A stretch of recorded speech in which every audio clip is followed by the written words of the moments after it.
Не съм мислила, че някой ще го кажа, обаче си взех MacBook и това е най-добрата покупка, която съм правила в живота си. Значи, цял живот Windows. Нищо друго, освен Windows. И мъка. Ама като ви казвам мъка, просто постоянно забиване, независимо от RAM, независимо от памет, независимо от нищо. В който аз просто искам да прехвърля нещо от iPhone-а ми на лаптопа, беше клизма. Разбирате ли? Клизма. Не, че съм справила, обаче сигурно много боли. За референция в Дубай сме и сега да ви обясня какви са хората в Дубай, за да видите защо едната от причините да живея тук е точно тази.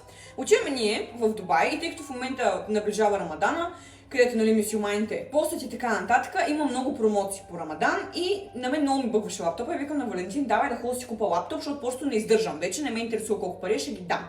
Между другото това е M4 чип, 24 Unified Memory, 512 SSD и струваше 1200 паунда. Големия мисля, че е 15 инча, другия беше 13, беше много маничък и тук нямаше такова за подпиране на ръката, се отказах. Отиваме ние в мола и преди това Валентин ми вика, бе чакай да го видя в Амазона колко пари е. Отваря Амазона, 1200 паунда. Отиваме в Apple, 1400 паунда. Викам, добре. И им казвам, може да направим прайс матч. Това нещо го има в Англия по принцип. Прайс матч е като някъде друго да има по-ниска цена. Реално да ти направят същата цена самия магазин с идеята да си закупиш все пак продукта от тях.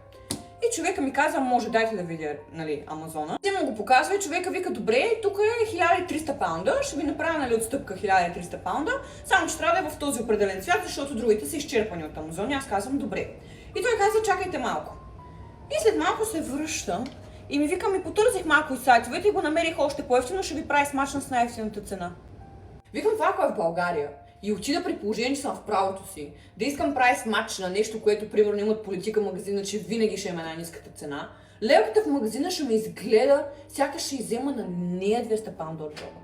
И тук просто хората са толкова любезни, той човека не прави комисионна като работи в Apple, в смисъл на него не му е в плюс да ми продава повече лаптоп или реално да ми прави отстъпка. Той няма да си вземе тия 10% или 20%, които ми е свалил. Но хора, аз съм влюбена в MacBook-а и съм влюбена в отношението на човека в Apple, защото беше супер, ама супер отзивчив. И към момента това нещо само с един клик. Взех си нова камера, by the way. Много е яка, ще ви я покажа. DJI-ката събира прах. Всичко се случва просто с един клик. И ако нямаш MacBook, това е твой знак да имаш. Да си купиш, защото аз по-хубава покупка в живота си не съм имала. За първи път ми се случва аз да отключа лаптопа и той да тръгне.